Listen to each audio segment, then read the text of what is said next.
Grace, this is Veronica Dagger from the Wall Street Journal. What tips do you have for pet owners? So first of all, especially in the state of Florida, what we recommend is that they have their pets' vaccination records in place, because if they need to go to a pet shelter, these will be required. Number one. Number two, find a place. Not necessarily it needs to be a pet shelter. There's hotels, there's family members, there's friends where their pets can stay the night. Have the food and the water that these pets might need. Sometimes we forget that the pets also are going to need water. Have the pet, their treats, everything that they might need to spend at least 72 hours of the storm. Grace, Chris Bedford here with the Daily Caller News Foundation.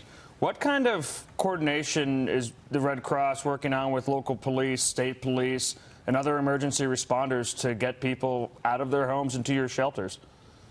So we work very closely with the counties.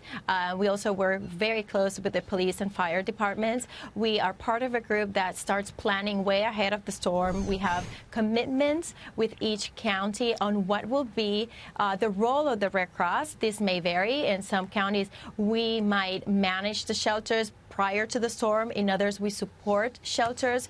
We've trained county employees to also be part of the supervisors that will be assisting. So it is different within each county, but all of the counties, we have made plans way ahead of the hurricane season where we set this kind of letter of intent, and we know exactly what it is that the Red Cross is going to support in each area that they represent or they have a local chapter. Grace, thank you. It's good to see you. Thank you for the update. Grace Meinhofer of the Red Cross.